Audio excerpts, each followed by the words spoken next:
of how people speak.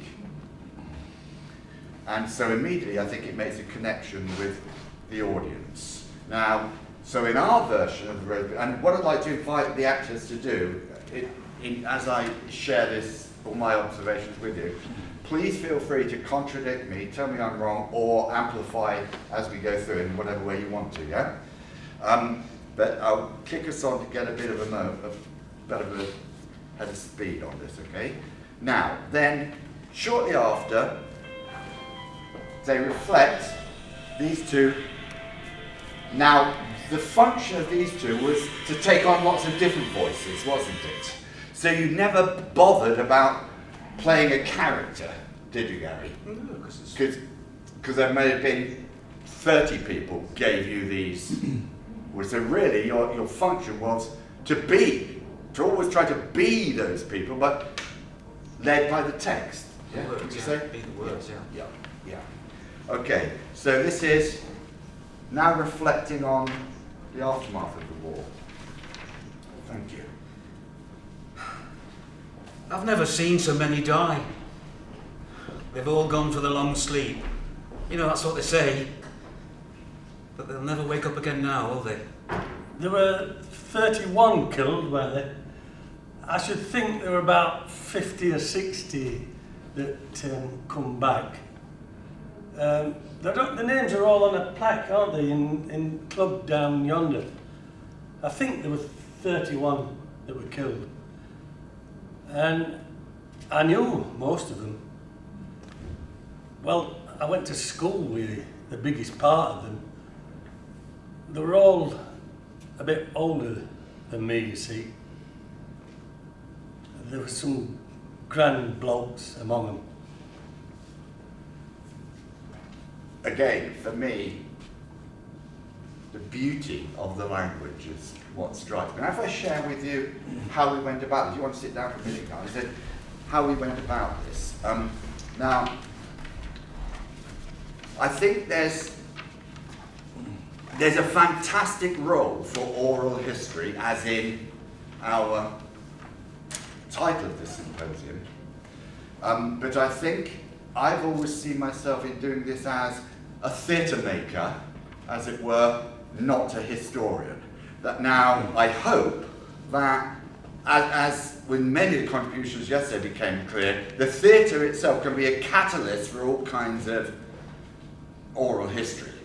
Our concern wasn't to do that. Our concern was to create a piece of theatre that was honouring the voices of the people that we met. Now, unlike the little lady that Pam referred to, we wouldn't have ever said it to her. The person said, "Oh, this, my bit's not there." We wouldn't have ever said tough, but actually, truthfully, that was our attitude. What I mean by that, we had a very rigorous approach to the text we were going to use and the text we weren't going to use. Now, the way we went about it was, now Jane, I think you and I were the first interviewers, weren't we? Because I think you weren't in the show that was on it. I got a show off, to do interviews, So Jane and I did a lot of interviews ourselves, didn't we? By the way, we didn't have a writer on this show. I operated as a dramaturg, but it was in a kind of collaborative way, so we created it together, really, but I guess I was the prime lead of that, would you say? That process? Oh, yes. Yeah, but now, so what we used to do is that, sounds so old-fashioned this now, but were they Sony Walkman that we had, Jane? No, I don't think it was before that. Big cassette. I think they were proper, cassette, yeah. So, yeah, it was before Sony Walkman. yes, and so anyway, so we went. Phillips. Yeah, right, yes. So we would go and interview people, and then we were babies, really, weren't we? Yeah. But we were very, very thorough about it. And we would transcribe meticulously. My typing is like this. So to actually type this stuff up, you just take hours and hours and hours and hours. But I encouraged the actors to not bother to transcribe stuff that they thought was not going to be used. Now, it's an odd thing that you're doing, because you're operating as, you're using your antennae as a theatre worker. Is this stuff going to work?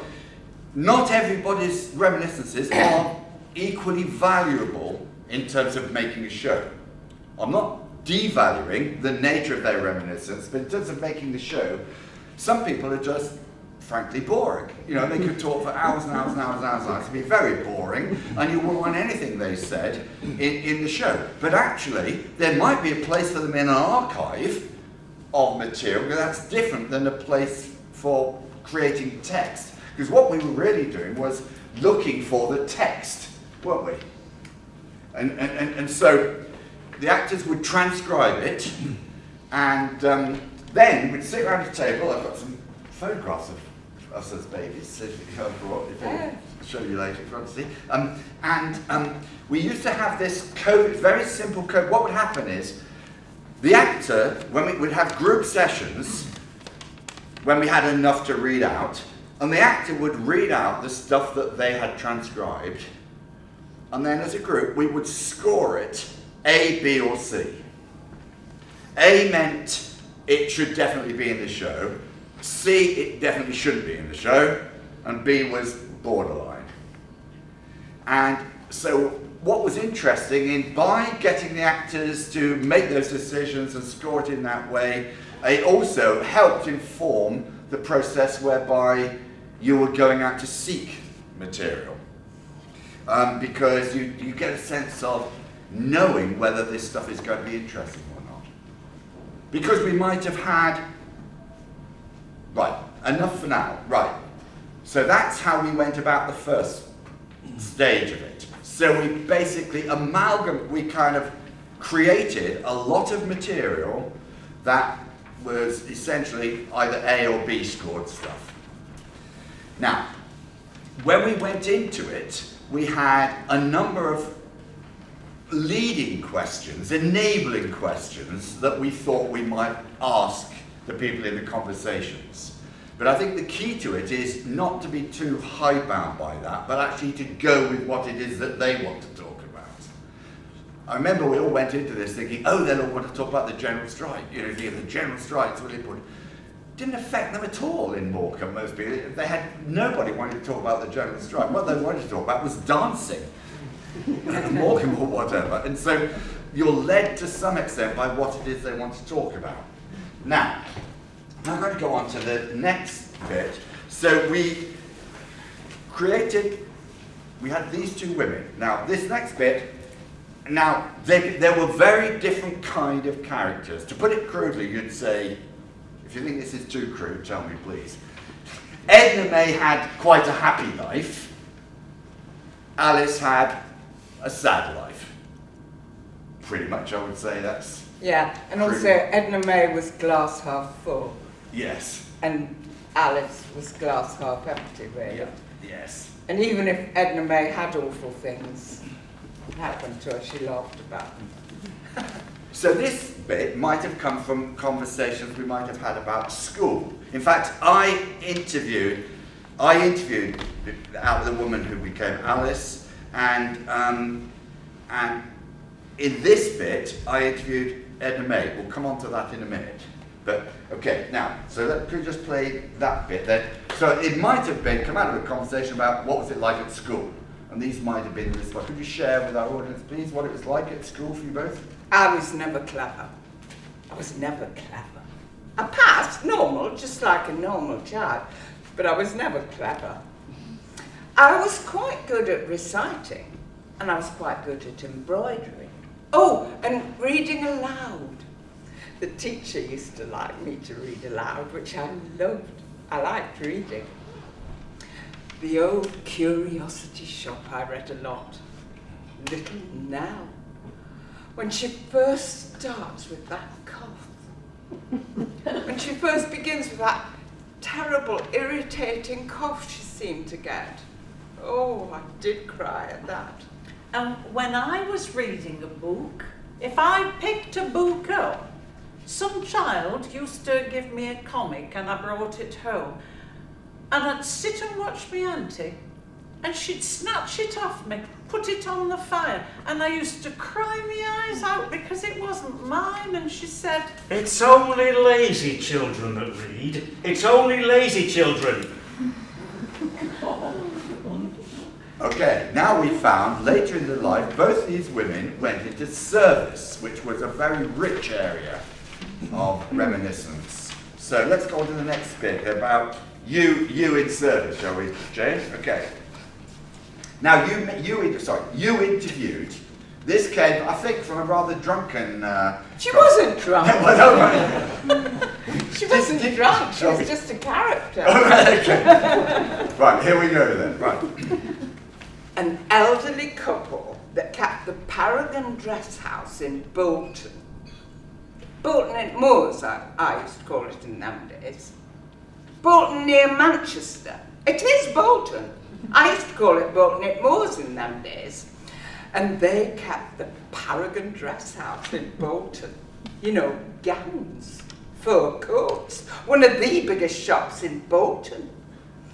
And one day this Burroughs went to my mother's and said, When your daughter leaves school, can we have her to come and work for us?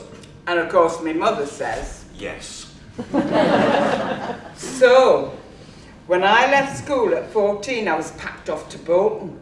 Bolton at Moors. Bolton near Manchester. I'd never been out to Bolton the Sands. I'd never been on the bus. I'd never been on a train. And my mother puts me on this train in Carnforth Station. I had a case in one hand and a bunch of flowers in other to take for this woman what I was going to work for and live in. Live in. And I'm sat on the edge of the seat in that train, case in one hand, flowers in other, the whole way to Bolton, in charge of a guard. And when the train stops, I'm looking out of the window like this, petrified. I was petrified. I couldn't tell you who else was in that coach. I never saw him. I was just sat there, petrified. when I left school, Dr. Buckman, the school doctor, he wanted me to go in as a school nurse. Alice will make a good school nurse. But my auntie said, No, she can't. and well, that was the answer to that one. She's going in service, and she's to go in service, and that's that. That was my auntie. So of course, I had to go in service. And it were drudgery. Drudgery. Again, not a single word was scripted by anybody. That's all entirely. But it will have been edited. We will have exercised our own discretion. So again, on the question of verbatim, is it exactly as it was spoken? Truthful? Well, yes and no. We took out words to give it rhythm and a theatrical, let them hold us thing, but nothing was written. Would you say that's accurate? Yeah. Now, the next bit is a little, when I said earlier, they all want to talk about dancing. This is a kind of montage that would include lots of stuff that we shared with us about going dancing. And Edna May herself, it was very special for her. I remember interviewing her in Morecambe, and as you'll see, the dancing was a very big thing for her. Okay. So Gary, should we go with the Winter Gardens? Yeah. Oh, the Winter Gardens was the place. Packed every night. My mother only gave me 6pence a week spending money, so I used to walk to Morecambe, spend the 6pence going in the gardens, and walk it back. That was the only way I got to dance. And all the men wore suits. It was lovely. They were all in suits. Always suits. And ties. Collar and ties. They always had ties, even just an ordinary night. The doorman opens door for you. Swing doors, round about, and you go in. Down the steps, and you're in ballroom. It's oblong, and there's huge glass pillars, and they're all in little mirrors right up to the ceiling.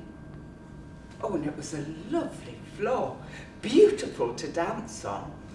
It was all inlaid with small pieces of lightish wood. And when a lot of people got on it, the springs, it just went up and down. You could feel it moving when you were dancing on it. Oh, it was beautiful to dance on.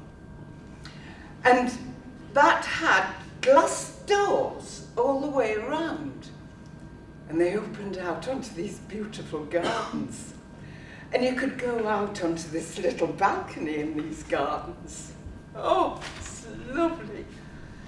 When somebody asked you to dance, you couldn't refuse, right? Even if you didn't want to. That was a rule. You had to dance, whether you were fat, ugly, bald, 6 foot or 2'3", you had to dance. And you had a dance with that girl, and you took her back. You were a perfect gentleman. You took her back to her seat. If you refused me a dance, and then I went back to my seat, and you didn't get up for the next dance, I'd go to the MC and say, that girl refused me. You were off the dance floor, right? Unless you had a previous engagement for that dance, then you were supposed to dance with you. Okay, thank you. So that would be, and just, there would be lots of people who would have said stuff about dancing, and we would, frankly, just have selected the bits that we thought would work best. So in relation to what Pam was saying earlier, it's very much, this would, as self-evidently, montagey, but the narrative that was being told, I think, was centrally the narrative for Edna May and Alice going through those years.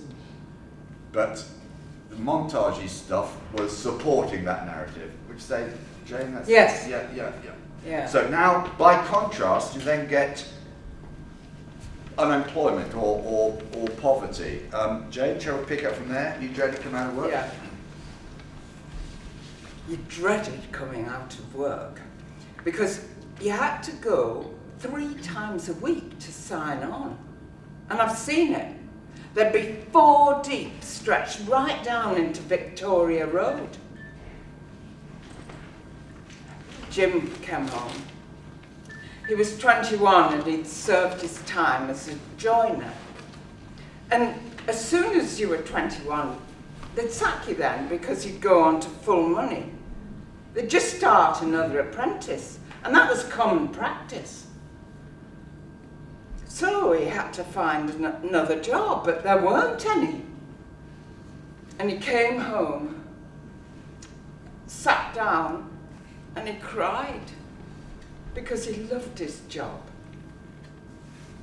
From that time on, he became a staunch socialist. He was out of work for 12 months. He went every day on his bike 2 miles to a man to buy the Daily Worker. I remember when they all marched to London from Jarrow. They called me out that day. They called me out. And they were dropping at my feet. The feet were blistered and swollen. And they hadn't anything to drink. They were in too bad a condition to drink or to eat out. But the miners and their families, they were starving, you know, really starving. One lad stayed with us. Well, I say lad, he was about late 30s. Alf, his name was. He'd 10 children born and only 2 still living.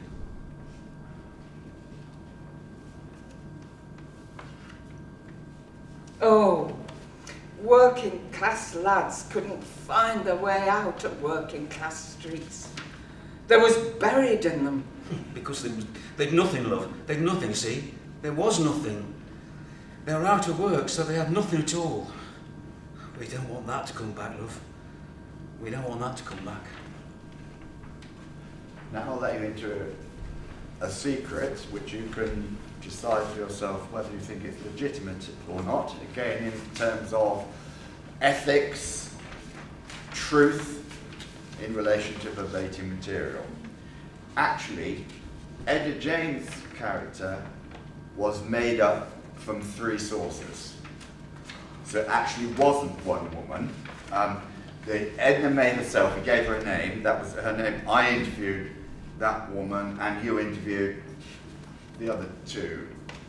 Let's assume now it was 2, maybe there's a line I think here there and was there. a few more, yes. Yeah. So, in a sense, that's being untruthful in that we are creating something that has dramatic effect, but still using the words of the actual words that were spoken. Now, when we showed the show to all the participants, those who had contributed, they just loved it, and they didn't mind at all, did they, Jen? No. And I was worried about it. Yeah. But they loved it. They didn't care. And they didn't care if we made them look a bit stupid or funny. They loved it. And I think it was so, I think they trusted so much that we were, although Jane says stupid, you mean? Well, you know. Yeah. That they knew that it was with love and respect that they were treated. And actually, I think there's such a sense of endorsement, seeing your experience on the stage, but also your words, because they don't have a sense of being, I know it probably don't think it's an overused word, but I really think this dialogue is poetic. I mean, and that's what we were looking for and what we were selecting. Stuff that has a real special quality. It's like the way people can speak at its most beautiful, particularly from classrooms. Now, this is right at the end now, so I'm pretty on track, I think. So, and I think it's good to hear this stuff rather than hear me talking about it at the moment.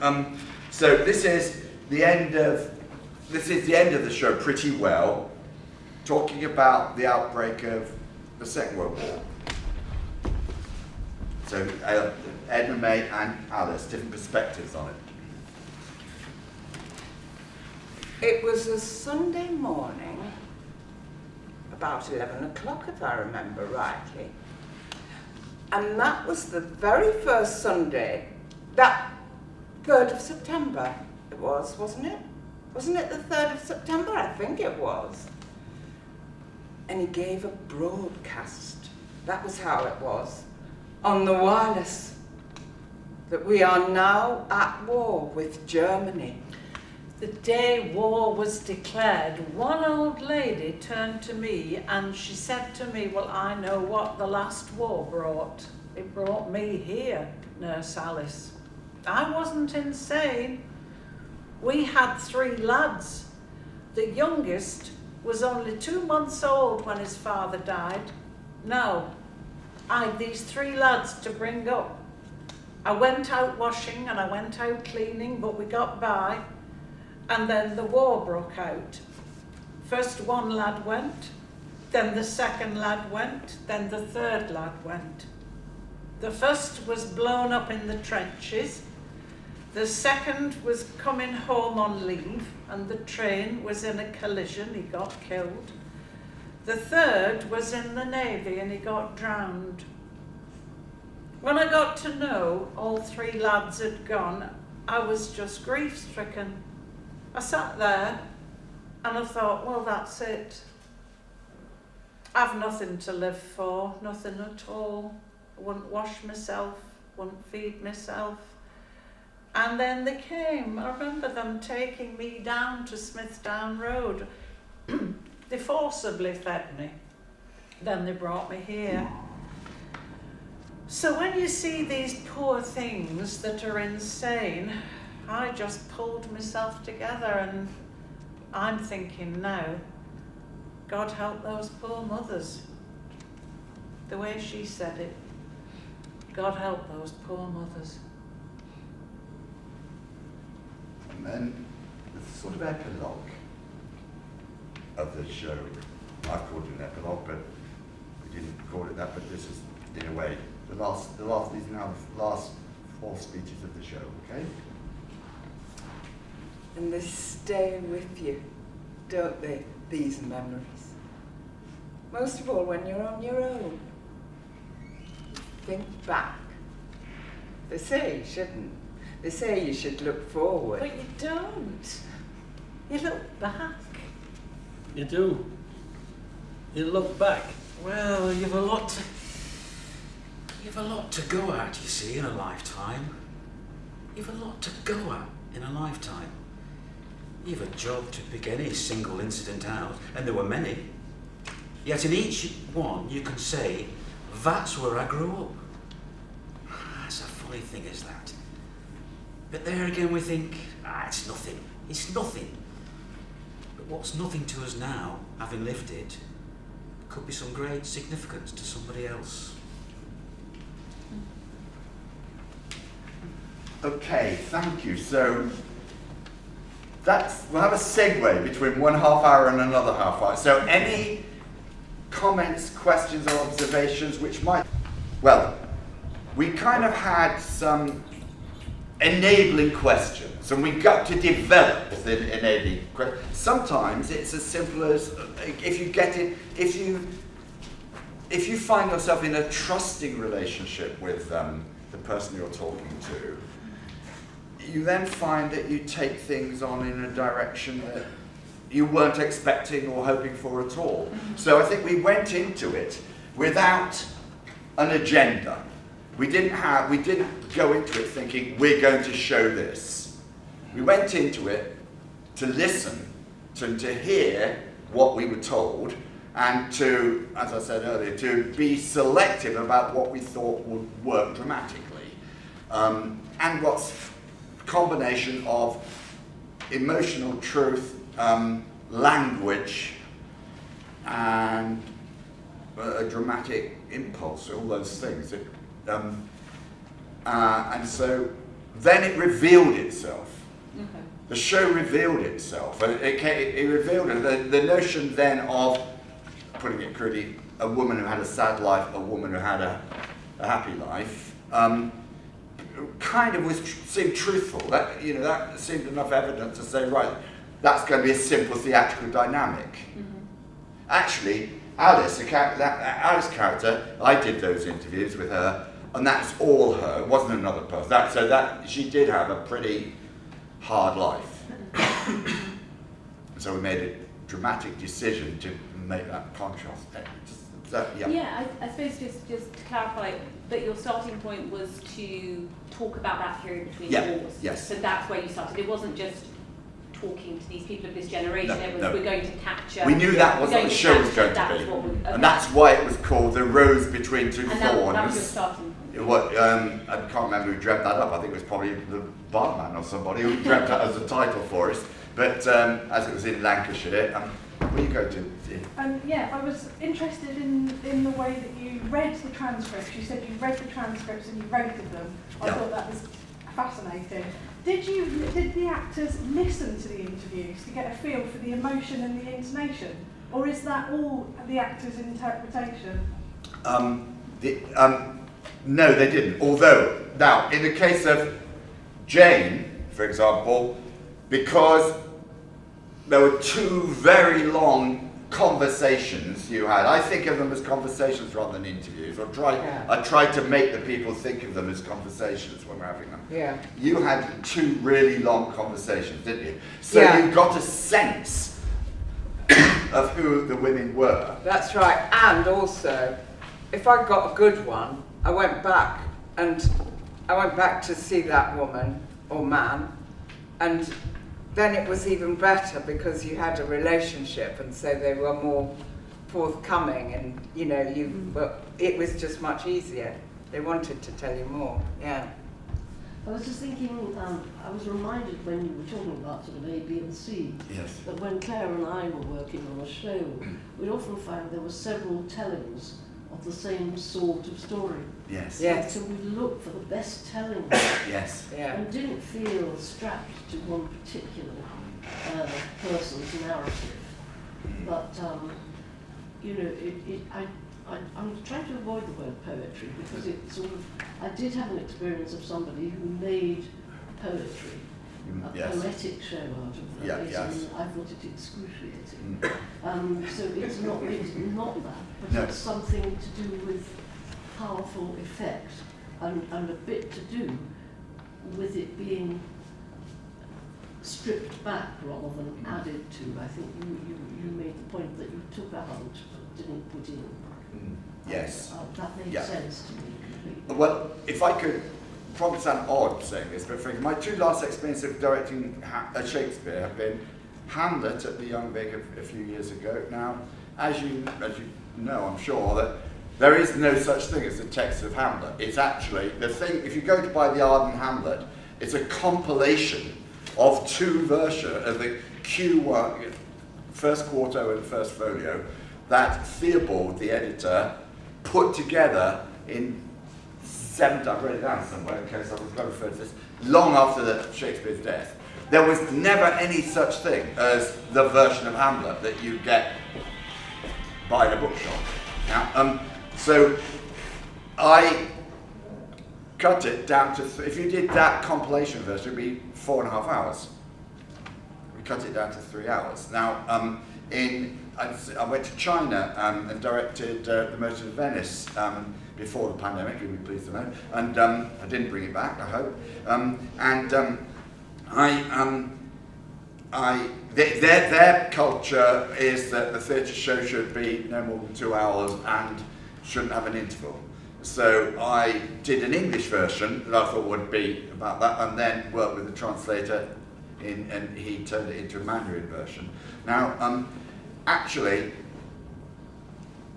I think we showed the same respect and care to the words of our contributors as you would to William Shakespeare, Arthur Miller, or any great play. But what they have in common, of course, William Shakespeare, Arthur Miller, Tennessee Williams, it is poetic, their language, even if they're writing in prose. Is the but now, you're going to say something, yeah, please. So, well, it's interesting to combine what you just said about Shakespeare and what Pam was saying just now about, I'm a director as well, and it's trying to find the drama in the pieces that I often find difficult, almost taking it back to the well-made play, so equivalent of your Shakespeare's, because otherwise, is it just for the people who can remember that life? Is it just reflecting back, or do you think if you've got an event that you can then work out from, in the same way that we know what happens in Hamlet? Yeah.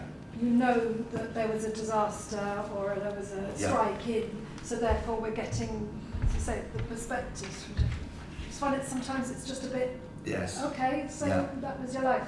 As interesting as well, yes. I mean, again, this is where I would make a distinction between.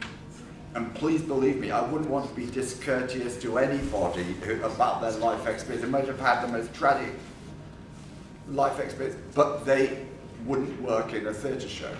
I think it's one's sense of, is it interesting? I'm very happy for everything we show you today, for you to assess for yourself.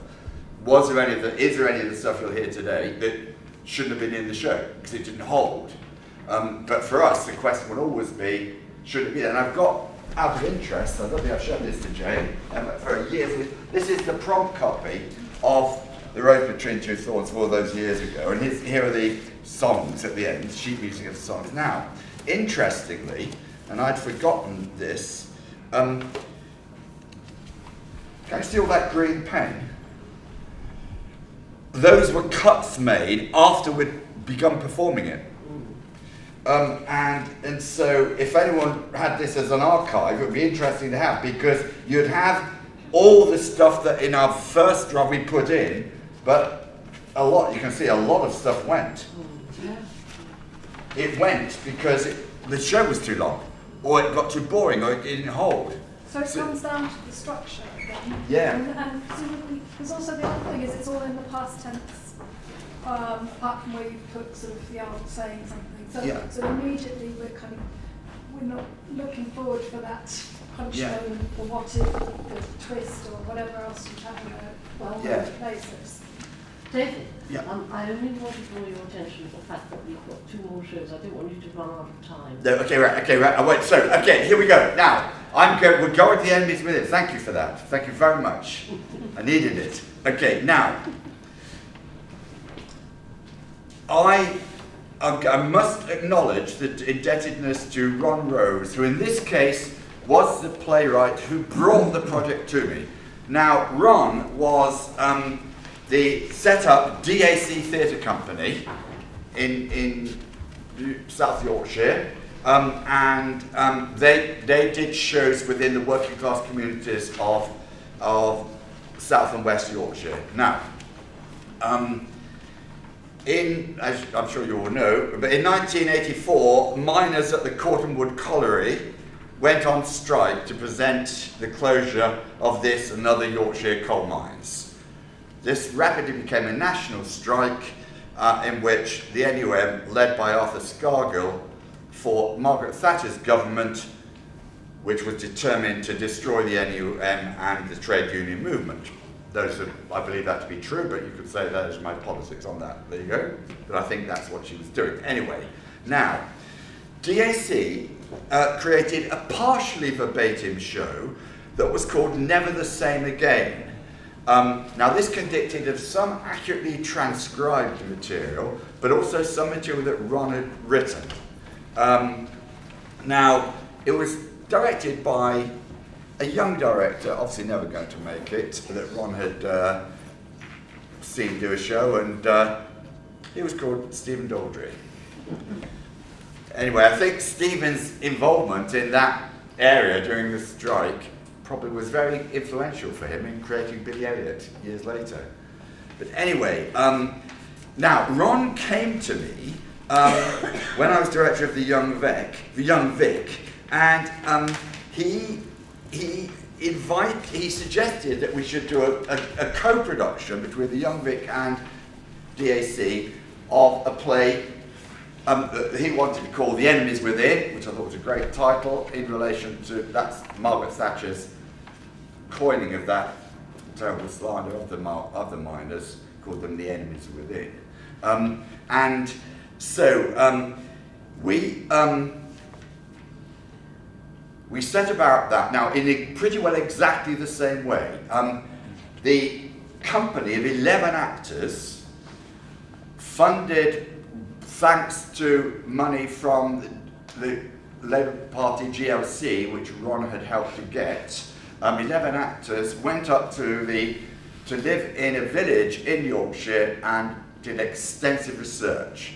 Now, when we got all this stuff together, which I won't bore you with, but that black thing there shows you lots of riddles of ABC, if anyone wants to look at the ABC thing.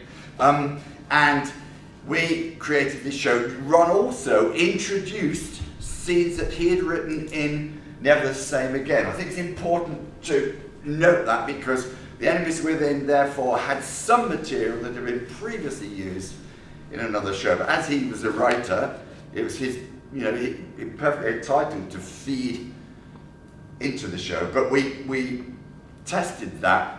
Now, I'm going to jump straight into it, and on the question of narrative, how about this speech then? Entirely verbatim. Howard, Gary's speech? Yeah. I was getting firewood on this picket line, and I chopped 3 trees down at one end prior to this 4th one when they stormed us. That were 2 transit loads of police, dog handlers, and they give us fist. Well, they give me fist because I said, we don't say out until cavalry arrives. That means solicitor.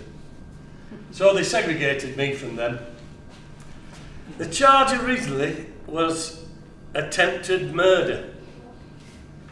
Then another charge, when that couldn't stick, was intent to endanger life to cause criminal damage. That couldn't stick. Then it was intent to block the public highway. That couldn't stick. Then it became intent to what was it now? It was intent with an incitement. That was it. That couldn't stick.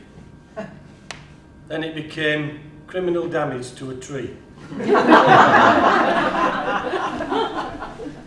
Anyway, they took us to cells in Rotherham, and that just consisted of a wooden block about 2 inches thick, and there was just a sloping floor and a trough, and that did what they had to do.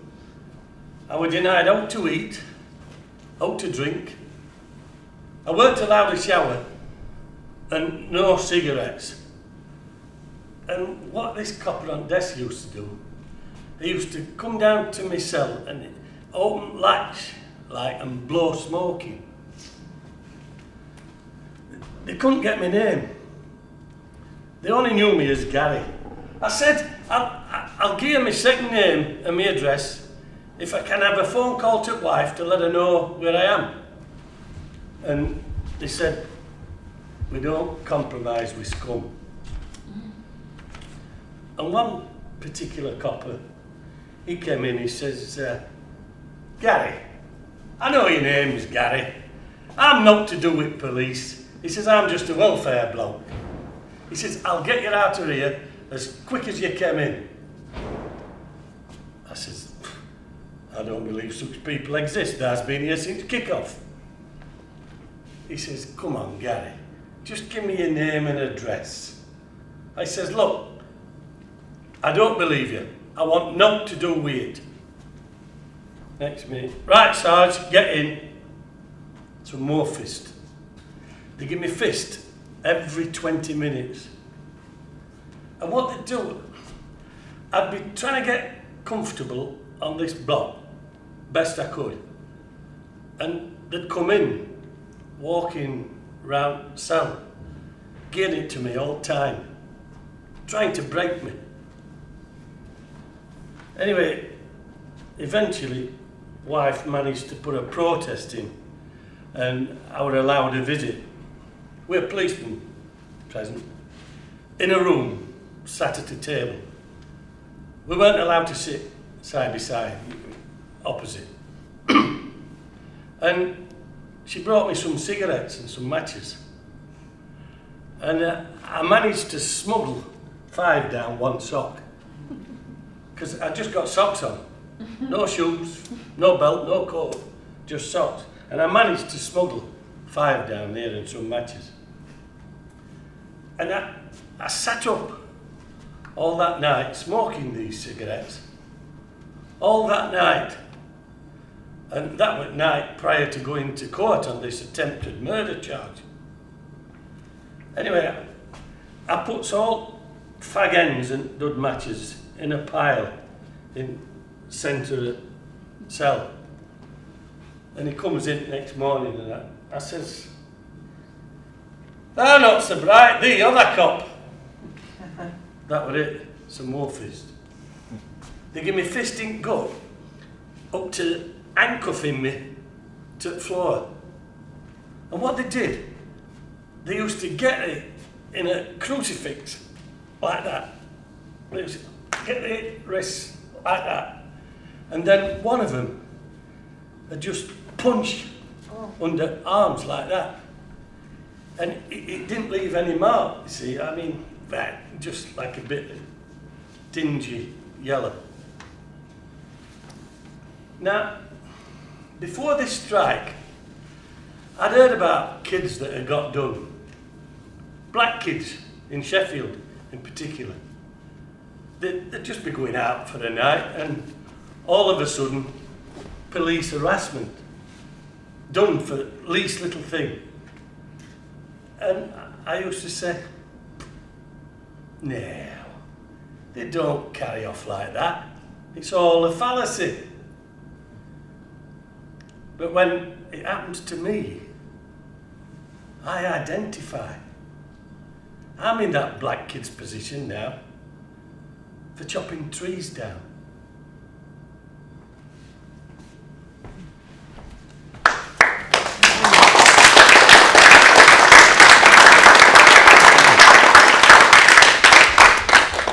Now, I'm going to segue, advised by dear Pam, just to say we do have other material, which is, we'd love to show you, but it's important to move on, I think. Now, you may know this, but I'll just give you a little introduction to the next part.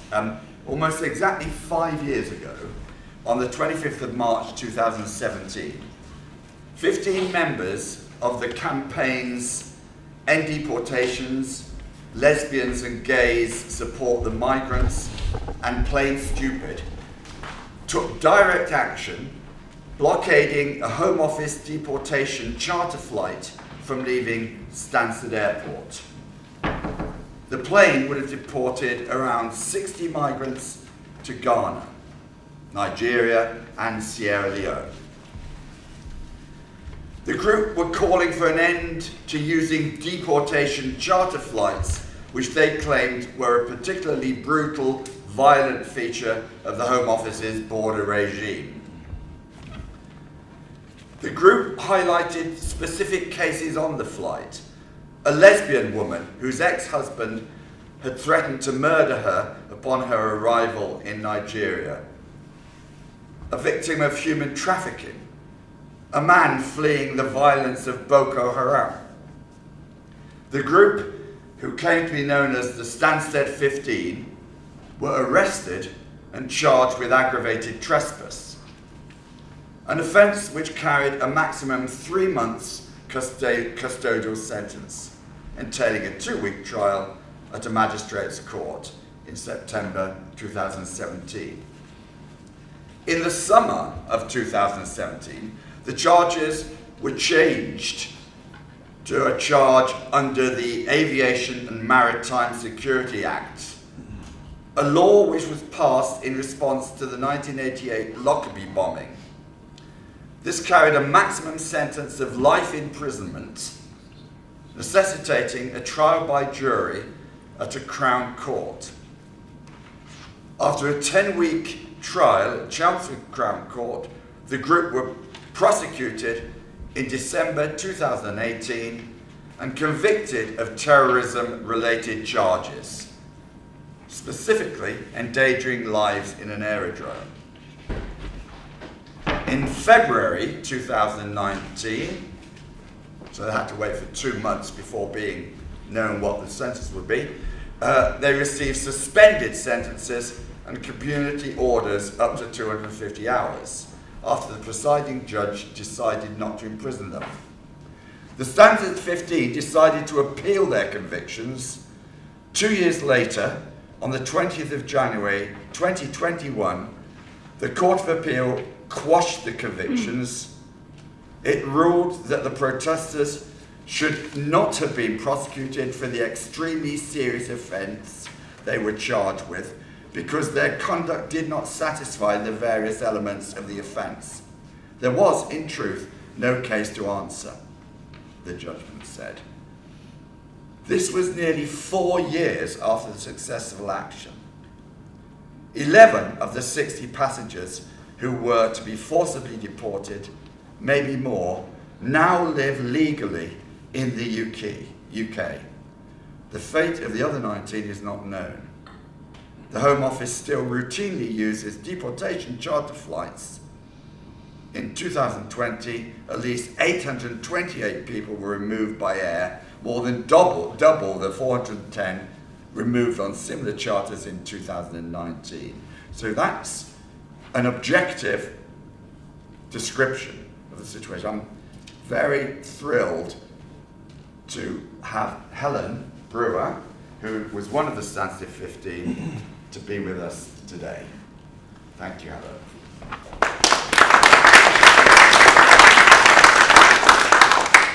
Now, this is by way of a kind of experiment. Now, I wanted to find a way of sharing with you how we might approach doing a verbatim show on that subject matter. Now, the first thing to say is it's extremely unlikely. Helen may wish to speak on this, but that I think it's extremely unlikely that there will ever be a verbatim show. So this isn't kind of on that subject. So this is the kind of tryout. This is just a way of trying to share with you, as raw, if you like, and how, were I to do a show on that, how have my methods changed since 1985, I guess? Oh no, 1980. 80 first show and 85 second show. Yeah. So what will we do now? Margot did the conversation with me, and we did it on Zoom because for various reasons it was more convenient for all of us. Please come and sit with us. We'll dump Howard for a bit, and I think you should sit with us. Just because I'm sure there'll be. He's a lot better. There you go. Now, so we had a long conversation. Now, the big difference is because it's on Zoom, you can record Zoom. Also, I'm as Margot and Helen would tell you, I'm not particularly tech savvy, but I thought, I wonder if there's a way of using the dictate function on the computer. And so when I played the Zoom recording back, I simultaneously had a Word document on the dictate function.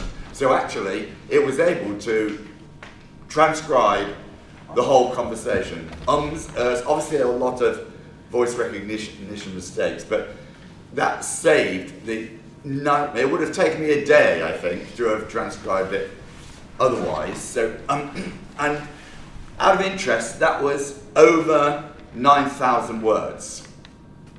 That.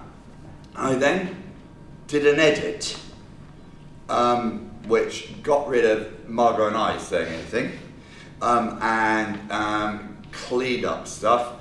And then I sent it to Helen to say, would she be happy with us using any of this material?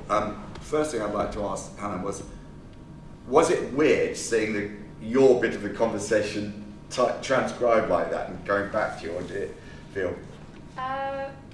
Not really. I think it was more kind of clarifying, I think, to read it back, because this kind of series of events and describing it to the media or to like others who are interested in a story, it's often, you don't find yourself like reading back those words or thinking back on them, and so to kind of sit with a piece of text and dialogue and actually have insight into one's like train of thought and how one verbalizes was like pretty illuminating, I think.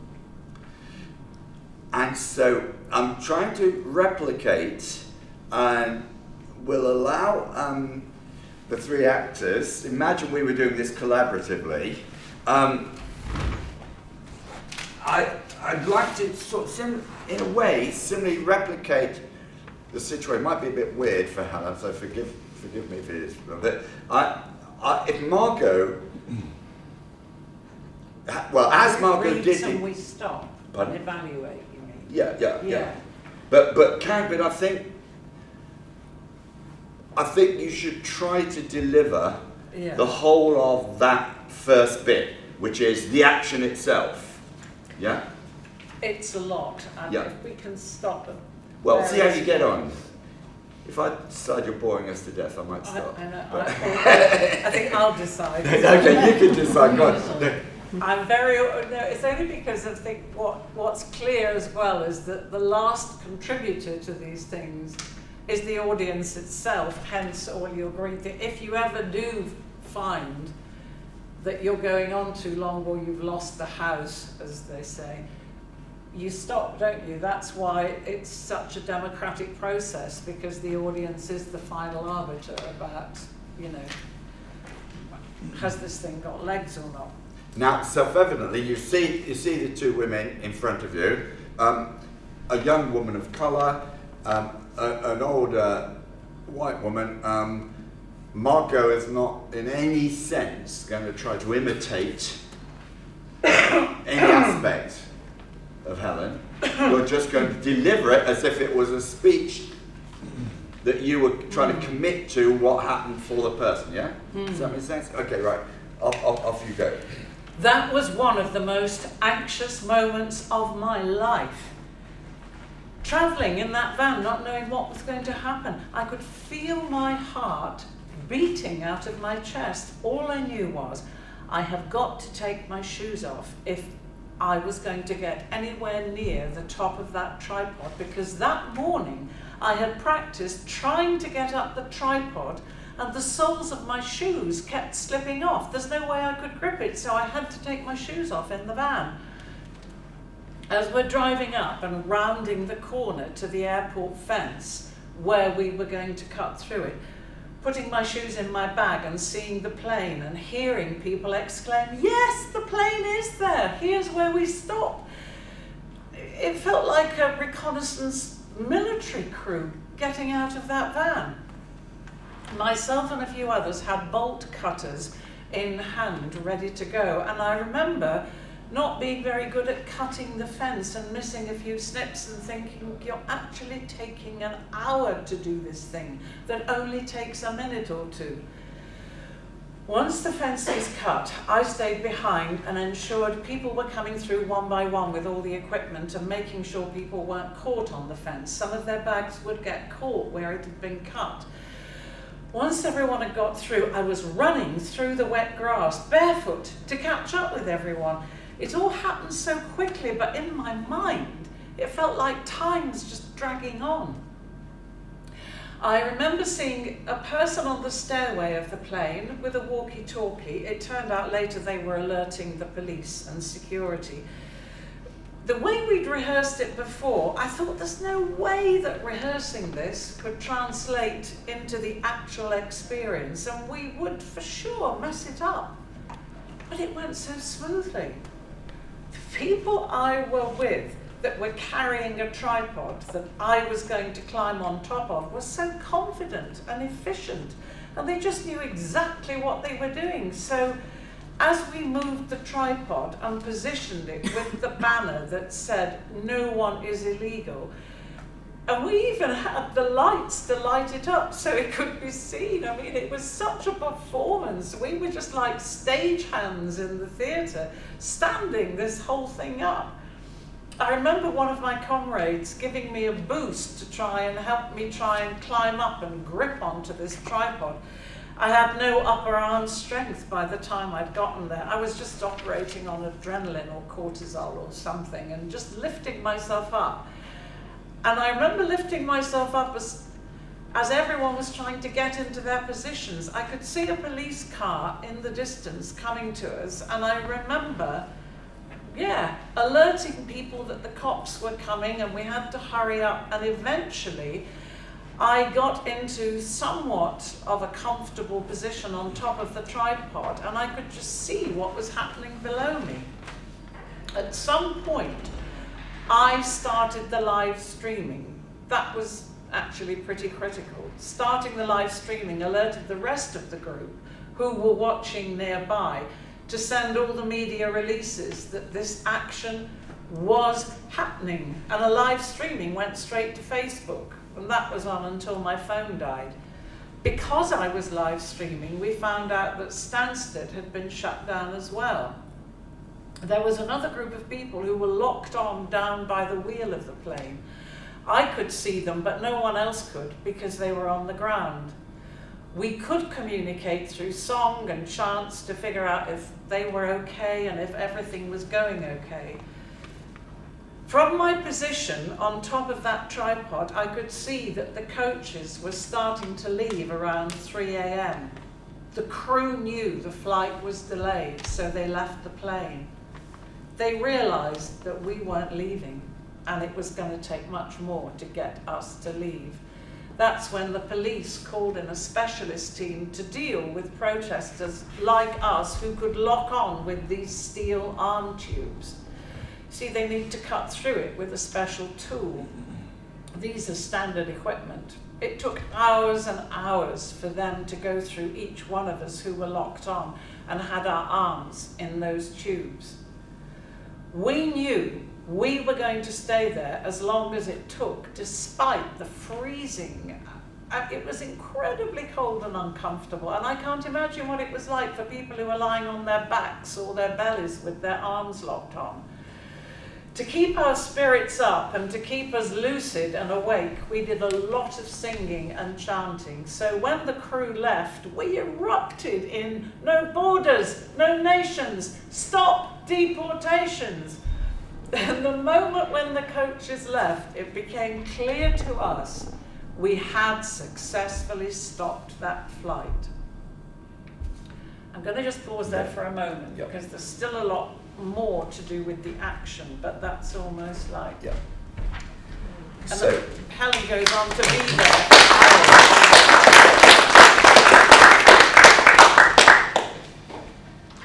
So, I'd just like to open the floor up, actually, to talk to either me, Helen, or Margot initially, and then at the end of, before 1 o'clock, just if there's any observations about the whole of the morning. So, yes. Well, I was just, it's wonderful to hear it, all of it so well read. Thank you so much for that. I was just wondering that a lot of what we heard was monologue. Very powerful monologue, but what would be your initial thoughts on shaping or interleaving other material, or would it be part of your concept that Margot's entire story would be told, or would there be intercutting of some kind of music or whatever?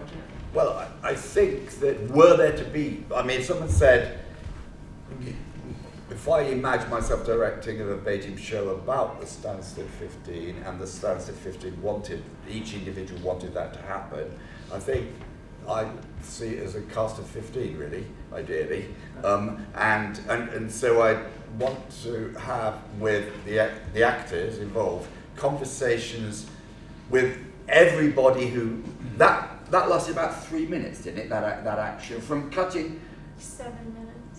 From when you cut through the fence to the police arriving and taking one of your colleagues off to the police car was about 7 minutes, wasn't that?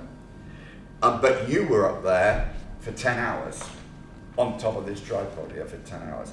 So ideally, I'd have a conversation from, and everyone would tell their perspective on that 7 minutes. And then intercut, using the same criteria really, is it grabby, is it interesting, intercut between them, because, yeah, please. It seems so performative, as you're saying, the whole action of it and the description. I was completely there. It's very filmic, but I would suggest in it being filmic, it also could make an amazing audio series from the perspectives of the 15. Yes. Because we know, well, I'd forgotten, so sorry, I'd forgotten the end and that you were, that you weren't sent to prison in the end. But that if you had, I was interested in how did you get involved in this and the lead up to that 7 minutes from everybody's perspective, if you see what I mean. And I don't know whether you're all similar type of people or a complete disparate group of people. But that might be a way of doing it with actors for not a huge amount of money. And as you can now do, you have little episodes for each person. Yes, yeah. Can I just go back to something you said about this interspersing, because there is a part that we did. So we had testimony of people who were in detention and had scheduled to be on the flight. And so those testimonies were really critical and crucial to the reasons why we were doing the action. And I think, we've always tried as activists to foreground that those stories and those experiences, and it's always been such a difficult thing to put ourselves in a position like this where it becomes about us. And so that's been a really tense thing to navigate, really, because ideally it would only be those testimonies of detention and deportation that would be the... Can I just pick up on that? Because you said that to us in our Zoom, and I think it's at the heart, to me, of the whole artistic endeavour, and in particular an artistic endeavour that takes verbatim as its form, because it's collective. You said we do want to, what has to be at the heart of it are the people who were being deported, and often in these events, these actions you get, and the press pick up on it, the spectacularness of the protest, and what gets lost, it's the theatricality of it.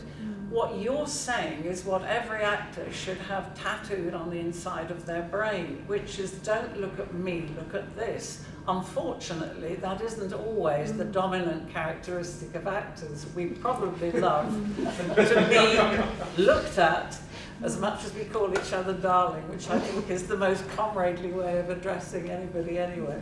But also, it's the impulse behind verbatim theatre is exactly that, which is why it's so suited to these causes, situations, that it puts, look at this, in the foreground. And I know at the moment it looks as though we were foregrounding the spectacular event of you on top of the tripod, but there's just so much we can't go, we can't give of your testimony in this. But I think that selflessness, that put it, as you said, how transformative it was for your group, Reminiscence Theatre, what fun it was, what it is to have comradely relations. When you look at award ceremonies, the fracturing up of art into good, better, best is horrible. Everybody knows the most fun, the most happiness, the most fulfillment they get out of it is putting on a play together, sharing. And for speaking personally as actors, I know that doing something like The Enemies Within, serving the cause of the miners' dispute, telling the truth about those experiences, telling the truth about what it was like to live between the two world wars. You want meaning and purpose in what you do more than anything else. And this form of theatre, I think, lends itself to that more than anything else, which is why we've got to treasure it and hang on to it. I'm only saying it because I don't want Helen to think if we ever did a show, it would just be all about starry activists. It really would put those potentially deported people at the heart of it, wouldn't it?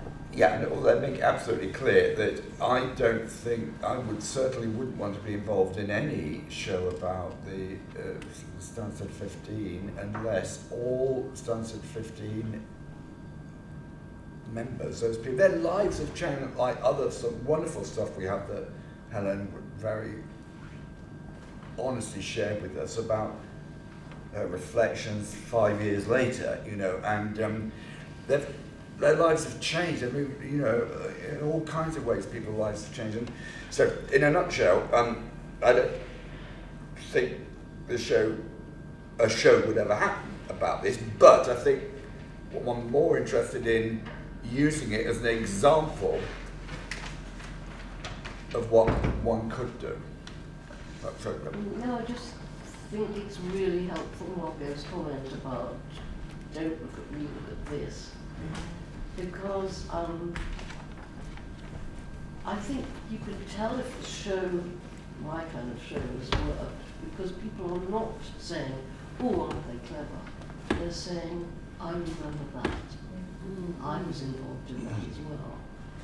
And so it took a particular kind of actor who could see that what they were doing was contributing to that.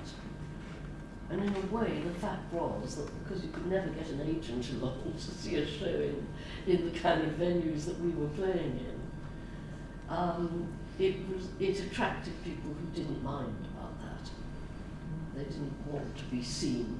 They were, obviously we had few personalities along the way, but it was what they were making and the effect it was having on the audience, which was palpable, that made it work. And the one show, which I won't mention, and I certainly didn't direct it, and wouldn't have wanted to, reused some of the material we had gathered for a play and reframed it in a poetic form, with very elaborate singing and so on.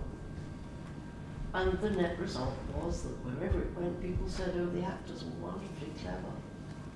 But they didn't talk about the content of the show. So it was look at me, not look at this, and I find that a really helpful concept to take away from this discussion.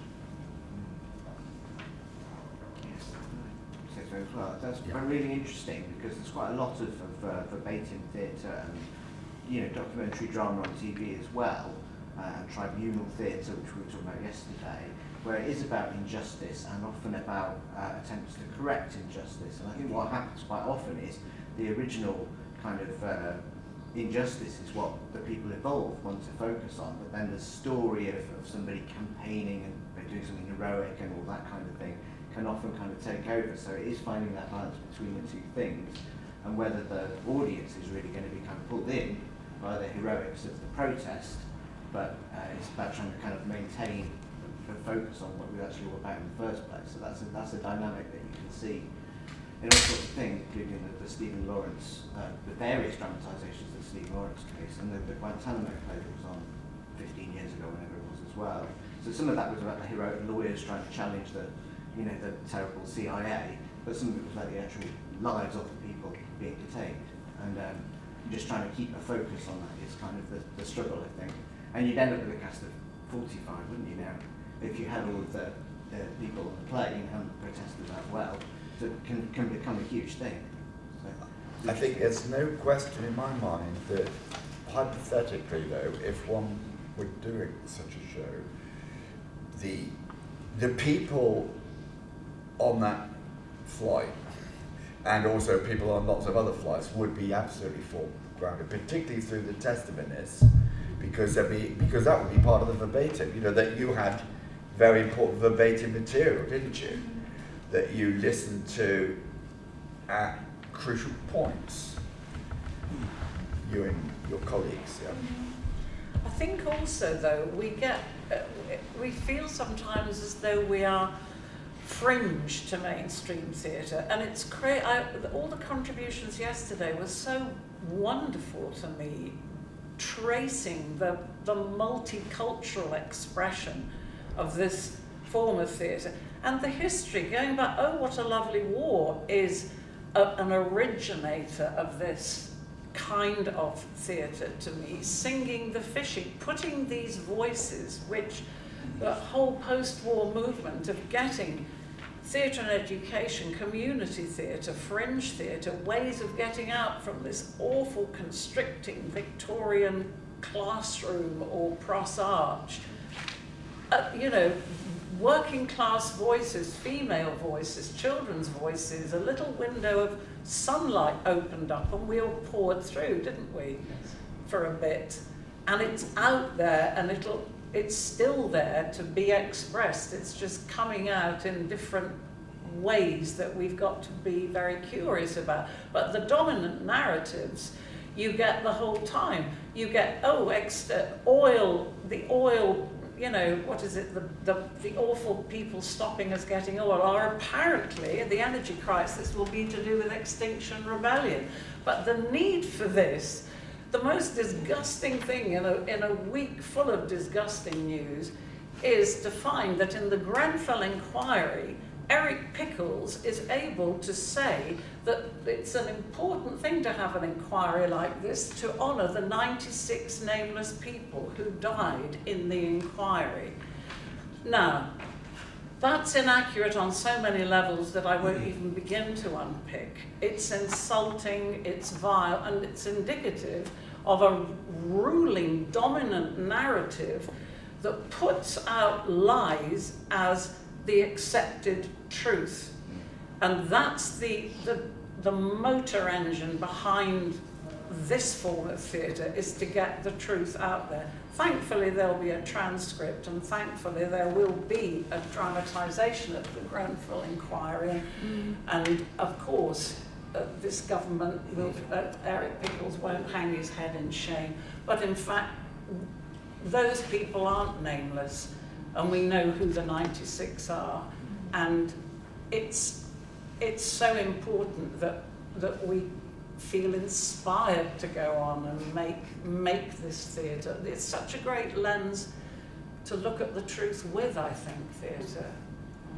Now, that is nearly 1 o'clock, which is probably our stopping point, yes? Oh, thank you all so much. Can we show